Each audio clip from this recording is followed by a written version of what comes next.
நமது சேனல் வரலாறு المسلمين والناس أجمعين. أما بعد فأوصيكم يا عباد الله وإياي أولا بتقوى الله.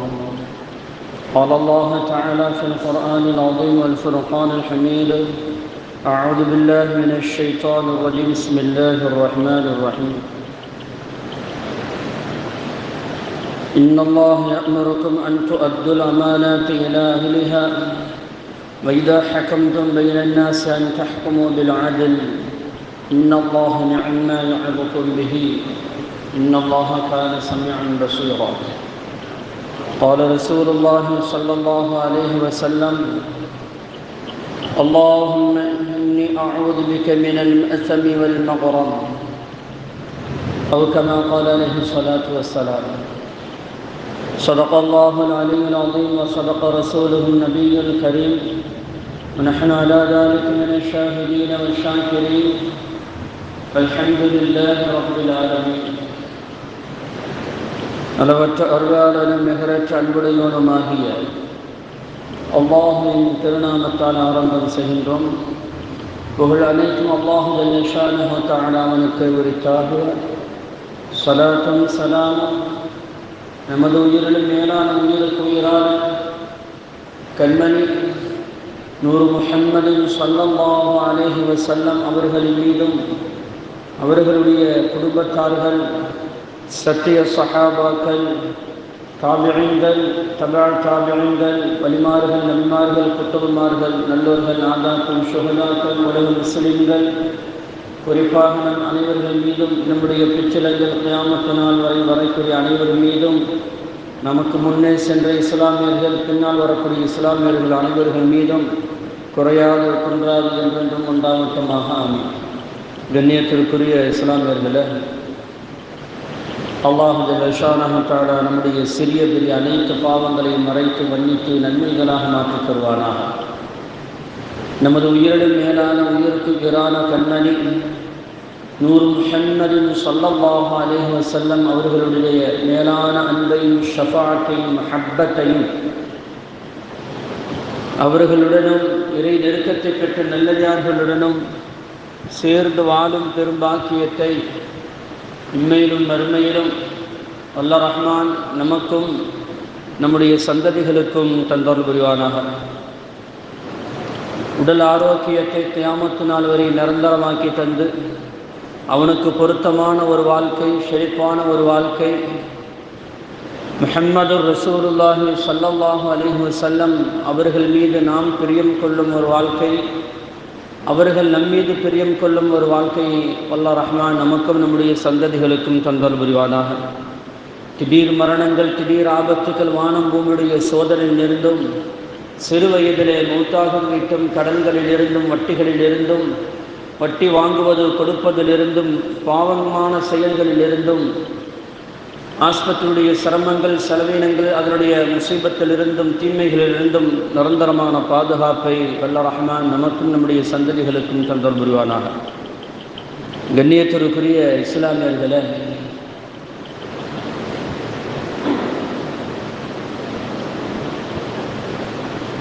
அல்லாஹு ஜல்ல ஷானஹு வ தஆலா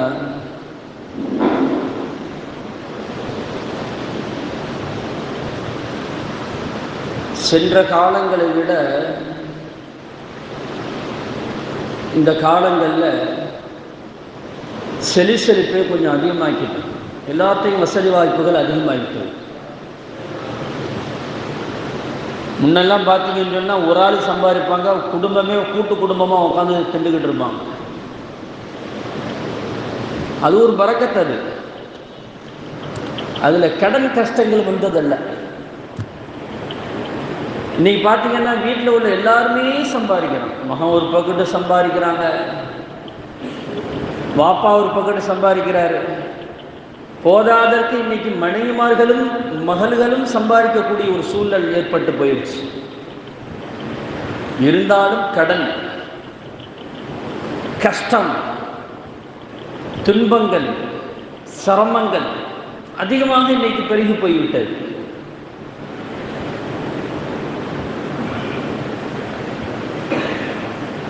ஏனென்றால் எப்படியாவது நாம் முன்னுக்கு வந்துவிட வேண்டும் என்ற ஒரு அதீத ஆசைகள் இன்னைக்கு இளைஞர்களிடத்தில் நிறைய வந்துருச்சு. சீக்கிரமா முன்னேறிடணும். அதற்கு என்ன வழி?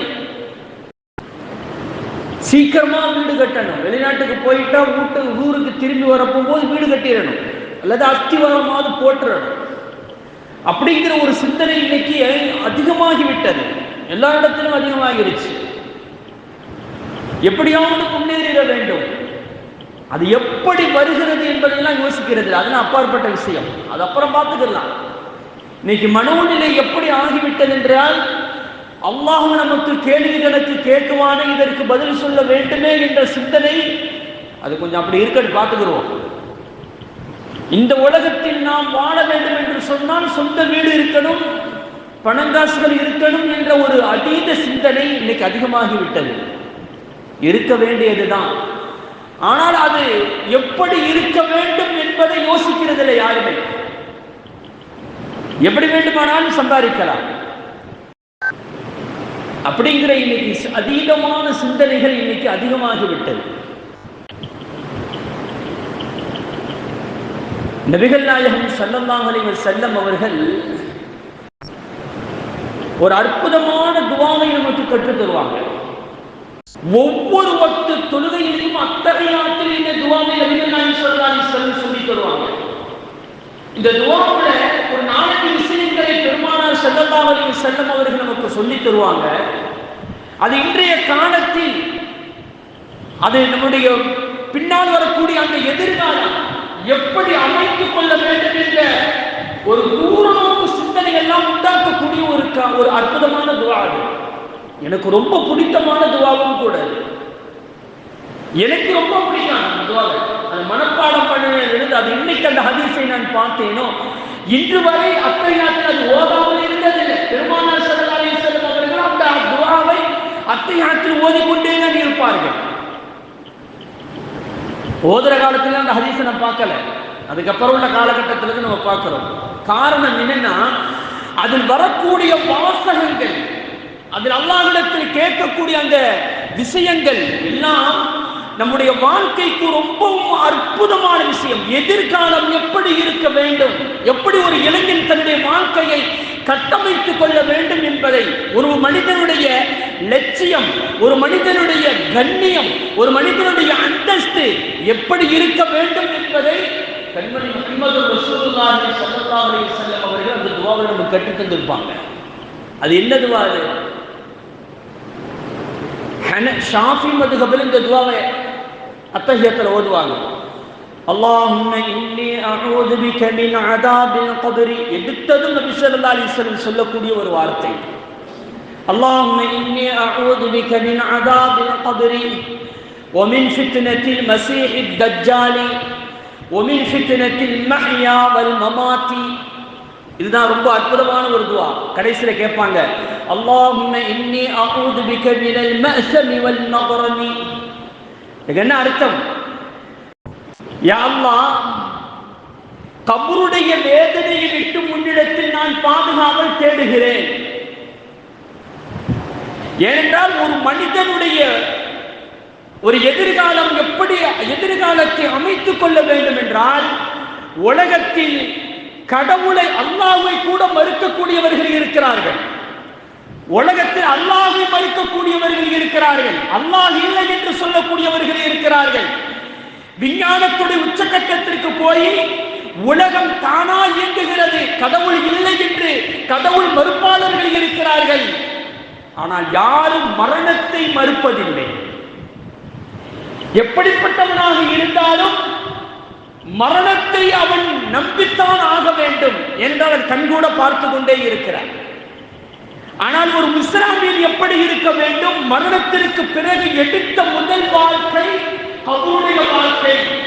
இஸ்லாமியன் எடுத்து வைக்கக்கூடிய ஒவ்வொரு அடியும் அது கபருக்குழியை நினைவுபடுத்த வேண்டும் என்பதை பெருமானார் ஸல்லல்லாஹு அலைஹி வஸல்லம் வாழ்க்கையில் எந்த நிலைக்கு போனாலும், எந்த வாழ்க்கையை எடுத்துக்கொண்டாலும், உன்னுடைய கொடுக்கல் வாங்கலாக இருக்கட்டும், உன்னுடைய மனைவி கணவன் மனைவி வாழ்க்கையாக இருக்கட்டும், உன் தாய் தகப்பனுடைய வாழ்க்கையாக இருக்கட்டும், உன் பிள்ளைகளுடைய வாழ்க்கையாக இருக்கட்டும், எந்த வெளிநாட்டுக்கு போய் சம்பாதித்தாலும் சரி, எப்படிப்பட்ட ஒரு நிலை வந்தாலும் உன்னுடைய முதல் கவனம் எங்க இருக்கிறது தெரியுமா? கபருடைய வாழ்க்கையை யோசித்து பார்க்க வேண்டும் என்று சொன்னார்கள். நீ எங்க வேண்டுமானாலும் எப்படி வேண்டுமானாலும் இந்த உலகத்தை வாழ்ந்து விடலாம், ஆனால் சக்கராத்தில் நிறைய நீ மாட்டிக்கொள்வ என்பதை கண்மணி முஹம்மது ரசூலுல்லாஹி ஸல்லல்லாஹு அலைஹி வஸல்லம் அவர்கள் முதல் பாடமாக நமக்கு கற்றுத் தர்றாங்க. முதல் பாடமாக இன்னைக்கு அது அப்படியே மாறிவிட்டது நம்முடைய சமுதாயத்தில் உள்ள இளைஞர்கள். எந்த இளைஞர்களுக்கு சொல்லணும்னு ஆசைப்பட்டனோ அந்த இளைஞர் ஒத்தனையுமே காண பாருங்களேன். எல்லாம் 30-40 வருஷத்துக்கு முன்னால் உள்ள இளைஞர்கள் தான் உட்கார்ந்துருக்கிறாங்க. நிகழ்காலத்தோட இளைஞர்களை காரணம் ஒரு நம்பிக்கை இருக்கிறது. வெளியே இருந்துட்டாங்க கேட்பாங்கல்ல, அப்படிங்கிற நம்பிக்கைக்காக நான் சொல்றேன். ஏனென்றால் இன்னைக்கு இளைஞர்களுடைய சிந்தனை, அதீத சிந்தனை அப்படித்தான் போகின்றது. கபருடைய சிந்தனை, மரணத்துடைய சிந்தனை இன்னைக்கு ரொம்ப ரொம்ப ரொம்ப குறைவாக போய்விட்டது. கபரை பத்தி யாருமே யோசிக்கிறதே இல்லை. அட கபருக்குடியில போய் உட்கார்ந்துகிட்டு, கபருக்கு அருகாமையில் உட்கார்ந்துகிட்டு அசிங்கமான படத்தை பார்த்து கொண்டு இருக்கிறாங்க. இங்கேதான் இல்லை, இந்த ஊர்ல தான் இல்லை, சுத்தி காம்பவுண்ட் போட்டாச்சு. இந்த ஊர்ல பார்த்து வச்சுக்கிறீங்களேன். அந்த கபருக்கு பக்கத்துல பெரிய உட்கார்ந்து பேசுறதுக்கு ஒரு மேடை மாதிரியா வச்சிருக்கிறான். ஊர்ல உள்ள பலாயும் அங்கதான் உட்கார்ந்து பேசுறான். எல்லா முசீபத்தையும் அங்க கபருக்குடிடா. பக்கத்துல கபரு இருக்கிறது, நீ சென்று போய் அடங்கக்கூடிய இடம். அதை பத்தி அவனுக்கு கவலையே கிடையாது. இன்னும் சொல்ல போனால் எல்லா விதமான தவறுகளையும் அங்கே செய்கிறான். மது அருந்துகிறான், கஞ்சா குடிக்கிறான், என்னென்ன அசிங்கம் இருக்கிறதோ எல்லா அசிங்கத்தையும் கபரை பக்கத்தில் வச்சுக்கிட்டே செய்கிறான் எல்லாரும். இன்னைக்குள்ள இளைஞர்களுக்கு அது அப்படியே இருக்குது. நான் நேரடியாக பார்த்தேனே, நம்ம ஊர்ல உள்ள ஒரு கபூரிஸ்தான்ல போய் உட்காந்துக்கிட்டு, கபூரிஸ்தான் தெரியல, 10 மணிக்கு போய் உட்காந்து அதுக்கு பின்னால உட்காந்துக்கிட்டு தானே சாராயம் குடிக்கிறான். அதே கபூரு, அது எவ்வளவு பெரிய சிந்தனையை ஊட்டக்கூடியது, எவ்வளவு பெரிய பயம். அவனுக்கு அந்த பயத்தை பற்றி பிரச்சனையே கிடையாது. அந்த கபூரிஸ்தானில் இருக்கக்கூடியவர்கள் பார்த்து கொண்டு இருப்பார்கள் என்ற சிந்தனையும் அவனுக்கு கிடையாது. அதுல உட்கார்ந்து தான் தண்ணி அடிக்கிறான். நம்மால் எவ்வளவு பெரிய ஒரு கபருடைய வாழ்க்கை, மரணத்துடைய வாழ்க்கை, கபருடைய சிந்தனை இல்லாமல் இன்னைக்கு ஒரு இளைஞன் போய்கொண்டே இருக்கிறான். அதைத்தான் பெருமானார் ஸல்லல்லாஹு அலைஹி வஸல்லம் சொல்றாங்க, உனக்கு முதலில் வர வேண்டியது என்ன தெரியுமா? கபருடைய சிந்தனை இருக்க வேண்டும் என்று சொன்னார்கள். இரண்டாவது சொன்னார்கள், அல்லாஹும்ம இன்னி அஊது பிக மின் ஃபித்னத்தில் மஸீஹ் தஜ்ஜால். தஜ்ஜாலுடைய குழப்பத்திலிருந்து யா அல்லாஹ் என்னை காப்பாற்று என்று சொன்னாங்க. தஜ்ஜாலுடைய குழப்பம், தஜ்ஜால்னா குழப்பம் செய்யக்கூடியவன் அர்த்தம். தஜ்ஜால்னா அப்படி ஒருத்தன் வருவான், கியாமத் நாளுடைய கடைசியில ஒருத்தன் வருவான். அதுக்கு நிறைய அடையாளங்கள் இருக்கு, அதெல்லாம் சொல்றதுக்கு நேரம் இல்லை. ஆனால் இந்த ஹதீஸுக்கு விளக்கம் சொல்லக்கூடிய சில முஹத்திஸீன்கள் சொல்றாங்க, நிகழ்காலத்தில் சில குழப்பவாதிகள் இருப்பார்கள். நிகழ்காலத்தில் சில குழப்பவாதிகள் இருப்பார்கள். அது குடும்ப லெவல்ல குழப்பம் இருக்கும், அல்லது பொருளாதார லெவல்ல குழப்பம் இருக்கும், அல்லது வெளிரங்கத்தில் குழப்பம் இருக்கும், சொந்த பந்தங்களிலே குழப்பம் இருக்கும், நண்பர்களுக்கு மத்தியில குழப்பவாதி இருப்பான், மார்க்க ரீதியில குழப்பத்தை உண்டு பண்ணிக்கிட்டு இருப்பான். இந்த மாதிரியான குழப்பத்தை விட்டும் யாரெல்லாம் என்னை பாதுகாத்துக்கொள். ஏன்னா நம்ம இருக்கிறத கொஞ்சம் நிச்சயம் அமல் தான் நம்ம செய்ய போறது உலகத்துல. அதுலயும் குழப்பி போய் நம்ம செஞ்சு ஒரு பிரோஜனம் இல்லாமல் செய்வதற்கும், அதே நேரத்துல நம்மளுக்கு கொஞ்சம் கொஞ்சம் நன்மைகள் செஞ்சு கொண்டு இருந்து ஏண்டா இதை போய் நம்ம செஞ்சுக்கிட்டு இருக்கணும், இதை விட்டுட்டு போயிடுவோமே அப்படின்னு போறதற்கும் நிறைய வாய்ப்புகள் இருக்கிறது.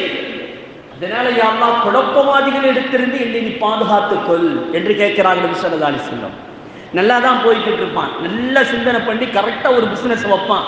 ஒருத்தன் சொல்லுவான், இவனுக்குள்ள இப்படி வச்சா சரியா வராதப்பா, கொஞ்சம் யோசனை பண்ணிக்கவே அப்படின்னு ஒரு இக்கண்ணா வச்சுட்டு அவன் பாட்டுக்கு போயிடுவான். கடைசியில் குழம்பி போய் கடைசியில வேற ஒருத்தன் அந்த இடத்துல ஓகோடு வாழ்ந்து கொண்டிருப்பான். அந்த மாதிரி எல்லாம் குழப்பம் வந்துடக்கூடாது இல்ல. அதனால தான் பெருமானார் ஸல்லல்லாஹு அலைஹி வஸல்லம் அற்புதமாக சொன்னார்கள், நான் வாழும் காலத்தில் யா அல்லாஹ் குழப்பவாதிகளிடத்திலிருந்து என்னை பாதுகாத்துக்கொள். நான் குழம்பி விடக்கூடாது, நான் எந்த இடத்திலும் தடுமாறி போய்விடக் கூடாது. நிறைய இளைஞர்கள் இன்னைக்கு அப்படித்தான் தடுமாறி போய் வெட்டியா உட்கார்ந்துகிட்டு இருக்கான். நம்ம வெட்டியா உட்கார்ந்துகிட்டு இருக்கான். அட ஒரு 10,000 ரூபாய் சம்பளத்துக்காச்சும் போகலாமே. போனா வெளிநாட்டுக்கு தான் போவோம், இல்லைன்னா சும்மா தான் உட்காந்துருப்போம் வருஷ கணக்கத்தில். அல்லாஹ் காப்பாற்ற வேண்டும். ஏன்னா குழப்பத்தில் ஆண்டு போவது மிகப்பெரிய சோதனை என்பதை பெருமானார் ஸல்லல்லாஹு அலைஹி வஸல்லம் அவர்கள் சொல்லித் தர்றாங்க. மூணாவதாக சொல்லி தந்தாங்க, வநஊது பிக மின் ஃபித்னத்தில் மஹ்யா வல் மமாத். யா அல்லாஹ், நான் வாழும் காலத்தில் என் வாழ்க்கையில் குழப்பத்தை விட்டு நீ பாதுகாத்துக்கொள். எனக்கு சோதனைகள் வந்து விடக்கூடாது. என்னுடைய வாழ்க்கையில எனக்கு உடல் ரீதியான சோதனையோ அல்லது குடும்ப ரீதியான சோதனையோ பிசினஸ் ரீதியான சோதனைகளோ நல்லா போய்கிட்டு இருக்கும், திடீரென்று ஒரு சோதனை வரும், அது மிகப்பெரிய அதல பாதாளத்தில் கொண்டு போய் சேர்த்து விடும். ரப்பே, அந்த பாவத்தில் இருந்தும் அந்த முசீபத்தில் இருந்தும் என்னை பாதுகாத்துக்கொள். நல்லா தான் போய்கிட்டு இருப்பான், எதிர ஒருத்த வந்து இடிச்சு மௌத்தா போயிடுவான். இத்தனை குழப்பங்கள் இருக்கிறது. அப்ப மௌத்துடைய சோதனையில் இருந்தும் என்னை நீ பாதுகாத்துக்கொள். ரப்பே, நீ பாதுகாத்துக்கொள். எத்தனை சம்பவங்களை நம்ம பார்த்து கொண்டிருக்கிறோம். சில 10 நாளைக்கு முன்னாடி கூட நம்ம செய்திகளில் பார்த்தோம்ல, வெளிநாட்டு மலேசியாவிலிருந்து சென்னையில் மலேசியாவிலிருந்து நண்பர் ஒருத்தர் வந்து இறங்குறாருன்னு சொல்லிட்டு 25 வயசுள்ள ஒரு பையன் இறக்கிறதுக்கு இறக்கிட்டு வீட்டுக்கு போற லெவலில் போகும்போது நான் அடிபட்டு 4 பேருமே மூத்தா போயிட்டான். 4 பேர் போனாங்க. ஃப்ரெண்ட்ஸ் மாதிரி தான் 3 பேர் வண்டியில் போனாங்க. அதை நம்மலாம் பார்த்துருப்போம். சென்னையில் நடந்தது, வீடியோ கூட வந்துடுச்சு. ரொம்ப பரிதாபம். எல்லாம் முஸ்லிமான பசங்க. யாராக இருந்தாலும் மரணத்துடைய குழப்பத்தை விட்டும் என்னை பாதுகாத்துக்கொள் யா அல்லாஹ். ஒரு அற்புதமான துவா பாருங்க. கடைசியில் இப்பதான் நபி ஸல்லல்லாஹு அலைஹி வஸல்லம் அற்புதமா சொல்லுவாங்க, யா அல்லாஹ், அல்லாஹும்ம இன்னி அஊது பிக மினல் மஅஸமி வல் மக்ரம். யா அல்லாஹ், பாவத்திலிருந்து என்னை நீ பாதுகாத்துக்கொள். பாவத்தில் 2 விஷயத்தை இங்க சொல்லுவாங்க. பாவத்திலிருந்து என்னை நீ பாதுகாத்துக்கொள். இன்னைக்கு இளைஞர்களுக்கு மத்தியில பரக்கத் இல்லாமல் போனது எதுக்கு தெரியுமா? அன்று ஒரு ஆள் சம்பாதித்து குடும்பமே உட்கார்ந்து சாப்பிட்டு கொண்டிருந்தது கடன் அல்ல. ஆனால் இன்னைக்கு வீட்டில் உள்ள அத்தனை பேரும் சம்பாதிக்கிறான், கடனாளியாக உட்கார்ந்து இருக்கிறான். கடனாளியாக உட்கார்ந்துக்கிட்டு இருக்கான். பரக்கத்தில்ல, வாழ்க்கையிலே தொழில பரக்கத்தில்ல, வீட்டில பரக்கத்தில்ல. எங்க போனாலும் ஆஸ்பத்திரி, முசீபத், சோதனை, கவலைகள், கடன்கள் அல்லது நோய்கள், ஏதாவது ஒரு பிரச்சனை வந்து கொண்டே இருக்கிறது. காரணம் என்ன தெரியுமா? அவன் பாவத்தில் மூழ்கி போய் உட்கார்ந்து இருக்கிறான். இன்னைக்கு சர்வசாதாரணமாக இளைஞர்களுக்கு மத்தியில் சாராயம் என்பது பரவி போய்விட்டது தெரியுமா? ஒரு புள்ளி விவரம் சொல்லக்கூடியது நான் பல தடவை சொல்லிட்டேன், இருந்தாலும் திரும்பவும் நான் சொல்லுகிறேன். இளைஞர்களே, நான் திரும்ப நான் உங்களுக்கு நான் சொல்லித் தருகிறேன். சாராயத்தை அறிந்தால் என்னுடைய அன்பு சகோதரர்களாக நான் உங்களுக்கு சொல்றேன். நீங்க என்ன நினைச்சு கொண்டாலும் சரிதான். எத்தனை இளைஞர்கள் இருக்கிறார்கள், வெளியே இருக்கிறார்கள், எத்தனை பேரை கேட்டுக்கிட்டு இருக்கிறாங்க. நிறைய பேர் சொல்றாங்க, அஜரத்தை நாங்கள் கடைசியில தான் வருவோம் அப்படிம்பாங்க. ஏண்டா, நீங்க ஏதாச்சும் எங்களை பத்தி சொல்லிக்கிட்டே இருப்பீங்க, அதனால நாங்கள் வெளியில உட்கார்ந்துருப்போம். வீட்டில் எங்க இருந்து கேட்டாலும் நான் சகோதரன் என்ற அடிப்படையில் நான் உங்களுக்கு சொல்கிறேன், ஆல்கஹாலை சாப்பிடாது. நேற்று ஒரு புள்ளி விவரம் சொல்கிறது என்ன தெரியுமா? நம்முடைய முன்னால் உள்ள காலத்தில் எல்லாம் குழந்தை பெற்றுக்கிட்டே இருந்தான். குழந்தையை கட்டுப்படுத்த, ஜனத்தொகை கட்டுப்படுத்துங்கிறது அந்த குழந்தை பெற்றெடுத்துக் கொள்வதை கட்டுப்படுத்திக்கிட்டே இருந்தான். இன்னைக்கு பாருங்க, மூளைக்கு மூளை, ஊருக்கு ஊர் வந்து ஒரு பேபி சென்டர் உட்கார வச்சுக்கிட்டு இருக்கான், திறந்து வச்சுக்கிட்டு உட்கார்ந்துக்கிட்டு இருக்கான். உங்களுக்கு குழந்தை இல்லையா, எங்களிடத்தில் வாருங்கள், குழந்தையை நாங்கள் இயற்கை முறையில் நாங்கள் கருத்தரித்து தருகிறோம் என்று சொல்லிக்கிட்டு இருக்கான். காரணம் என்ன தெரியுமா? ஆண்களுக்கு ஆல்கஹாலை அதிகமாக குடிச்சு இன்னைக்கு ஆண்மை இல்லாதவர்கள் அதிகமாகிவிட்டார்கள் என்று புள்ளி விவரங்கள் சொல்கிறது. அது நான் ஒரு விஷயத்தை நான் சொல்றேன், விளக்கத்துக்காக நான் சொல்றேன். ஏன்னா பெண்கள் கேட்டுக்கிட்டு இருக்க, இது அசிங்கம் அல்ல, விளங்க வேண்டும் என்பதற்காக வேண்டி சொல்லுகிறேன்.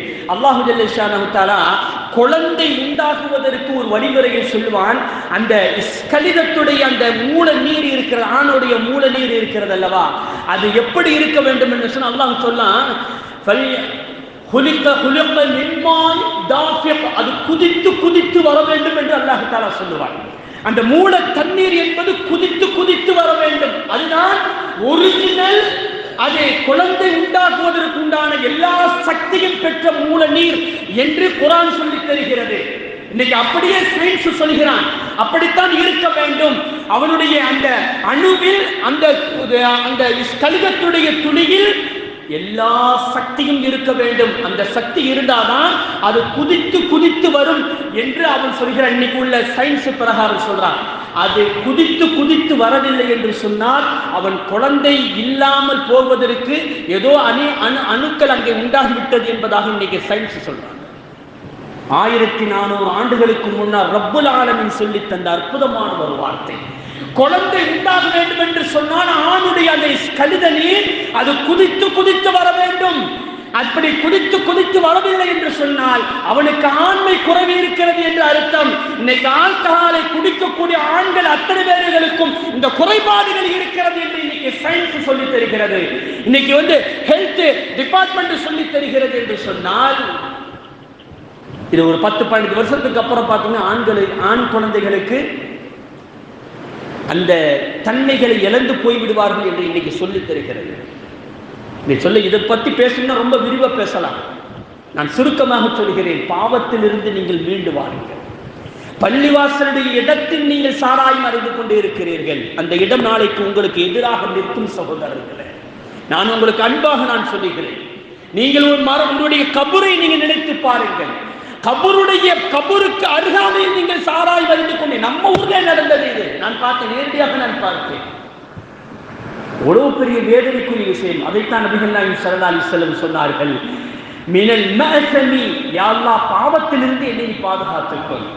அற்புதமான வாசகம் இது. இரண்டாவதாக சொன்னாங்க மினல் மக்ரமி. இன்னைக்கு இளைஞர்கள் இதையும் ரொம்ப கையில் எடுக்க வேண்டும். இதில் ரொம்ப தவறு செய்து கொண்டிருக்கிறார்கள். என்ன தெரியுமா?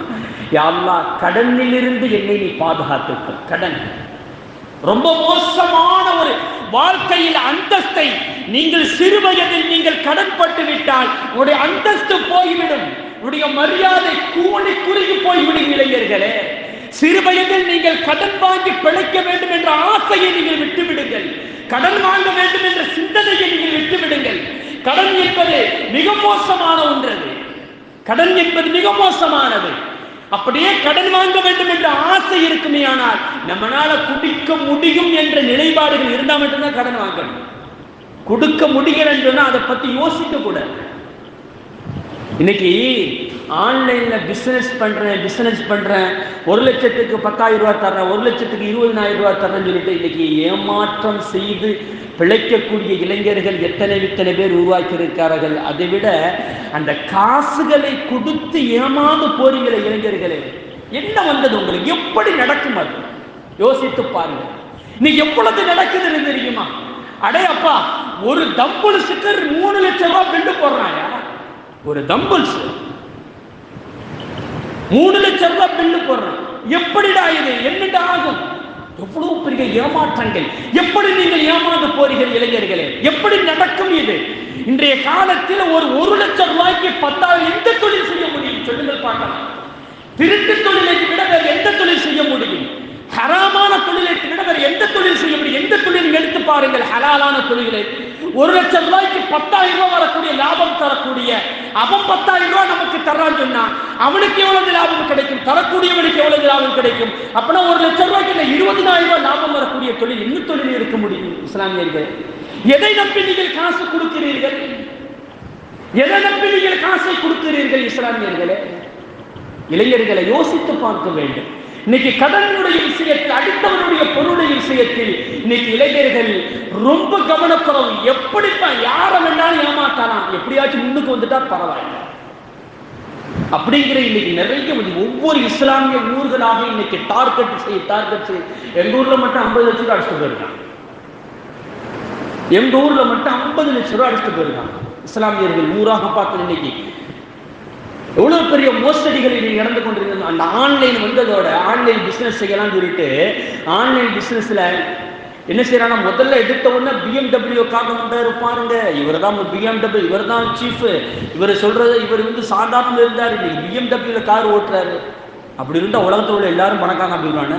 எதுக்கு கடை வச்சு திறந்துகிட்டு இருக்கணும்? கடையை இழுத்து மூடிட்டு போயிடலாமே. பெரிய பெரிய சூப்பர் மார்க்கெட் எதுக்கு திறந்துகிட்டு இருக்கிறான்? யோசிக்க வேண்டாமா? இஸ்லாமியர்கள் நமக்கு பொதுவான சிந்தனை இருக்கிறது. பிசினஸ் படித்தவர்கள், BBA படித்தவர்கள்லாம் நீ கொடுத்து விட்டு ஏமாந்து போய் உட்கார்ந்து இருக்கிறீர்கள். ஏன் ஏமாந்து போகிறீர்கள்? என்ன நேர்ந்தது உங்களுக்கு? உங்களுடைய காசு பணத்தை சம்பாதிப்பதற்கு எவ்வளவு கஷ்டம் தெரியுமா? எவ்வளவு, ஏன்னா நீங்கள் அந்த கஷ்டத்தை அனுபவிக்காதனால தான் உங்களுடைய பெற்றோருடைய காசை சர்வசாதாரணமாக எடுத்து கொடுக்கிறீர்கள், ஏமாந்து போகிறீர்கள். உழைங்க, முதல்ல உழைங்க, கஷ்டப்படுங்க. கஷ்டப்படாமல் எந்த தொழிலும் வராது, எந்த லாபமும் வராது. சும்மா உட்காந்துக்கிட்டு 10,000 ரூபாய் வருதுன்னு சொன்னா அது எப்படி ஹலாலாக ஆக முடியும்? அது எப்படி சரியான முறையில் ஏற்படும்? அது நீ ஏமாற்றக்கூடிய கடனை பற்றி பெருமானார் ஸல்லல்லாஹு அலைஹி வஸல்லம் எவ்வளவு பெரிய உயர்ந்த விஷயம். அன்னை ஆயிஷா ரலியல்லாஹு தஆலா அன்ஹா இந்த ஹதீஸுடைய கடைசியில கேட்பாங்க, நாயகமே நீங்கள் எதற்காக வேண்டி ஒவ்வொரு தொழுகையிலையுமே இந்த வார்த்தையை நீங்க கேட்கிறீர்களே, யா அல்லாஹ் கடனை விட்டு என்னை காப்பாற்று, கடனை விட்டு என்னை காப்பாற்று என்று கேட்கிறீர்களே, என்ன காரணம் என்று கேட்கும்போது நபிகள் நாயகம் ஸல்லல்லாஹு அலைஹி வஸல்லம் அவர்கள் சொல்லுவார்கள், எவனாவது ஒருவன் கடன் பெற்றுவிட்டால் ஹத்தஸ ஃபகதப, அவன் பேசினா பொய் சொல்லுவானப்பா, பேசினால் பொய் சொல்லுவான். இந்த வந்துடுறப்பா 10 நாளைக்கு பார்க்க முடியாது அவனை, அட 2 நாள்ல அவனுக்கு தந்துடுறப்பா காசு தாப்பான்னு சொல்லுவான். அவனுக்கு அந்த நேரத்தில் அவனுடைய காரியம் நடந்தால் சரியா போச்சு அப்படிங்கிற ஒரு நிலையில வாங்கிட்டு போவான். நேற்று ஒரு இது ஒன்று பார்க்க, அதான் விவாதம். அந்த விவாதத்தில் சொல்லப்படுது, கடன் கொடுத்தவன் சந்தோஷமாக இருக்கிறானா, கடன் வாங்கினவன் சந்தோஷமாக இருக்கிறானா என்று பார்த்தா கடன் வாங்கினவன் தான் சந்தோஷமா இருக்கு, கடன் கொடுத்தவன் கஷ்டப்பட்டுக்கிட்டு இருக்கிறான் அப்படின்னு சொல்றேன். ஏன்னா கடன் கொடுத்தவன் காசை வாங்கிட்டு அவன் பாட்டுக்கு பேசாம கம்முன்னு உட்கார்ந்து இருக்கிறான். கடன் கொடுத்தவன் தான் நம்மளுக்கு வருமா வராதா, இவங்க தருவானா தரமாட்டானா. போய் கேட்டால் ஒருத்தர் சொல்றாரு, ஏன்னா ஊரை விட்டா ஓடி போயிட்டு இங்கே தானே இருக்கு, உன் கண்ணு முன்னால தானே இருக்கிறேன், தருவன் இல்லை, காசு வந்துட்டா தந்துடுவேன். அவன் போய் பேசினாலே பொய் சொல்வானப்பா. அதனால் தான் நான் கடனை விட்டு நான் அல்லாஹ்விடத்தில் பாதுகாப்பு தேடுகிறேன். அவன் வாக்குறுதி கொடுத்தால் மாறு செய்வான் என்று சொன்னார்கள். ஒரு இஸ்லாமியனுடைய பண்பு அது அல்ல என்பதை பெருமானார் ஸல்லல்லாஹு அலைஹி வஸல்லம் அவர்கள் சொன்னார்கள். சிறு வயதில் நீங்கள் கடன் பட்டு விட்டால் உங்களுடைய லட்சியமே போய்விடும், உங்கள் வாழ்க்கையே போய்விடும். இஸ்லாமியர்களே, சகோதர இளைஞர்களே, கடன் விஷயத்தில் நீங்க அடுத்தவருடைய காசுடைய விஷயத்தில் ரொம்ப கவனமாக இருக்கும். நீங்க நிறைய பேர் என்ன தெரியுமா, அதாவது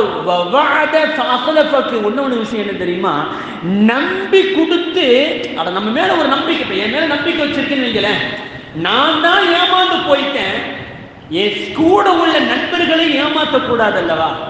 என்னுடைய நண்பர்கள்ட்ட சொல்லி சொல்லி சொல்லி அவர்களையும் கொண்டு போய் காசை கட்ட வச்சு ஏமாற்றக்கூடியவர்கள் இன்னைக்கு எத்தனை பேர்கள் இருக்கிறார்கள் தெரியுமா? அது என்ன பழக்கம் என்று தெரியவில்லை.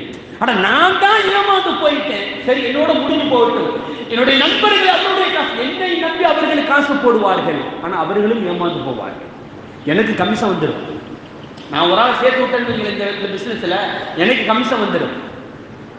என் காசை நான் 10 பேரை சேர்த்து விட்டா நான் கட்டின காசை நான் எடுத்துக்கிட்டு, ஆனா கொடுத்தவன் ஏமாந்துட்டு இருப்பாடு. எத்தனை திட்டுவான் தெரியுமா, என்னென்ன பேசுவான் தெரியுமா, எவ்வளவு பெரிய இழுச்சொல்லுக்கு நீங்கள் ஆளாகிறீர்கள் தெரியுமா? இளைஞர்களே, இந்த விஷயத்தில் ரொம்ப கவனமாக இருங்கள்.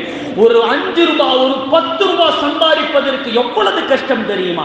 ஒரு 100 ரூபாயை சம்பாதிப்பதற்கு எவ்வளவு கஷ்டம் தெரியுமா? இன்னைக்கு சர்வசாதாரணமாக ஏமாற்றக்கூடிய சிந்தனைகள் அதிகமாகிவிட்டது, ஏமாந்து போகக்கூடிய சிந்தனைகளும் இன்னைக்கு அதிகம். ஏன்? பேராசையின் காரணமாக ஏமாந்து போகக்கூடிய சிந்தனைகளும் இன்னைக்கு அதிகமாகிவிட்டது. இஸ்லாமியர்களே, ஒரே ஒரு விஷயத்தை மட்டும் நான் சொல்லி முடித்து விடுகிறேன். நபிகள் நாயகம் ஸல்லல்லாஹு அலைஹி வஸல்லம் அவர்கள் சொல்லுவார்கள், யக்ஃபிருல்லாஹு லிஷஹீது குல்லு தன்பின். ஒரு ஷஹீத் எவ்வளவு பெரிய அந்தஸ்து தெரியுமா? ஒரு ஷஹீத் எவ்வளவு பெரிய அந்தஸ்து தெரியுமா?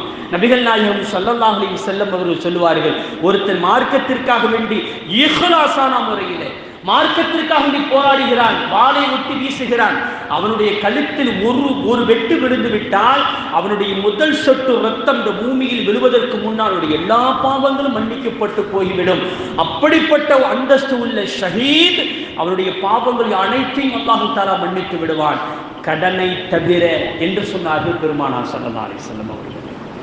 ஒரு ஷஹீதுக்கு கூட கடன் இருந்தால் அவனுடைய பாவங்களை மன்னிக்கப்படாது என்று சொன்னால், அதனால தான் பெருமானார் ஸல்லல்லாஹு அலைஹி வஸல்லம் இந்த துஆவை கடைசியில் முடித்தாலும் ஆரம்பத்திலே சொன்னார்கள், நீ கபூர் குழியை நினைத்து உன் வாழ்க்கையை அமைத்துக்கொள்.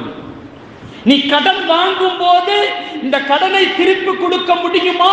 அப்படி திருப்பி கொடுக்க முடியாமல் நான் மௌத்தா போய்விட்டால் கபூரில் எனக்கு சுபிட்சமான வாழ்க்கை இல்லையே இருக்காத என்ற எண்ணத்தில் நீ கடன் வாங்கு என்று சொன்னார்கள் பெருமானார் ஸல்லல்லாஹு அலைஹி வஸல்லம் அவர்கள். சொல்லாமல் சொல்கிறார்கள். அதுதான் இந்த துஆவுடைய ஆரம்பத்தில் கபரை ஞாபகம் காட்டுவதற்குண்டான நோக்கம் என்னவென்று சொன்னால், கடன் வாங்கும் போது இனிமையாக இருக்கும், கொடுக்கும் போது மிகப்பெரிய கஷ்டமாக இருக்கும். ஆனால் அதை கொடுக்காமல் நீ இறந்து போய்விட்டால் கபர் குழியில் உனக்கு நல்ல வாழ்க்கை அமையாது என்பதை பெருமானார் ஸல்லல்லாஹு அலைஹி வஸல்லம் சொல்றான். அவன் அல்லாஹ் ஏற்றுக்கொண்டவனாக இருந்தாலும் சரி, ஏற்றுக்கொள்ளாதவனாக இருந்தாலும் சரி, யாராக இருந்தாலும், இஸ்லாமியனாக இருந்தாலும் சரி, காஃபிரா இருந்தாலும், கிறிஸ்டினா யாராக இருந்தாலும் கபர் குழியில் அவனுக்கு சுபிட்சமான வாழ்க்கை கிடைக்காது என்பதற்காக வேண்டிதான் பெருமானார் ஸல்லல்லாஹு அலைஹி வஸல்லம் அவர்கள் கடனை பற்றி அவ்வளோ வலியுறுத்தி சொன்னார்கள். ஆகவே இஸ்லாமியர்களே, நேரங்கள் போய்கொண்டு இருக்கிறது. நம்முடைய வாழ்க்கையை சரியாக அமைத்துக் கொள்ள வேண்டும். நம்முடைய வாழ்க்கையிலே படித்து முடிச்சிட்டோமா, நம்முடைய வாழ்க்கை எப்படி போக வேண்டும் என்பதை நாம் சரியாக அமைத்து முடிந்த அளவுக்கு கடன் வாங்காமல், யாரையும் ஏமாற்றாமல், நம்மை கொண்டு யாரும் ஏமாந்து விடவும் கூடாது, யாரும் நம்மளையும் ஏமாற்றி விடக்கூடாது. அது ரொம்ப கவனமாக இருக்க வேண்டும். இந்த காலத்தில் நம்மளை யாரும் நாம் யாரையும் ஏமாற்றி விடவும் கூடாது, நம்மளை எவனும் ஏமாற்றி விடவும் கூடாது. அதில் ரொம்ப கவனம் செலுத்தி நம்முடைய வாழ்க்கையை நாம் கொண்டு போக வேண்டும். அல்லாஹ் ஜல்ல ஷானஹு நம்முடைய எதிர்காலத்தை பிரகாசமானதாக, அவனுக்கு பொருத்தமானதாக, ஒளிமானதாக, கபரிலே பிரகாசம் தரக்கூடிய ஒரு வாழ்க்கையை அல்லாஹ் ஜல்ல ஷானஹு தஆலா நமக்கும் நம்முடைய சந்ததிகளுக்கும் தந்தருள் புரிவானாக. வாஃபிரு தஅவானா அல்ஹம்துலில்லாஹி ரப்பில் ஆலமீன். அஸ்ஸலாமு அலைக்கும் வரஹ்மத்துல்லாஹி தஆலா. @gmail.com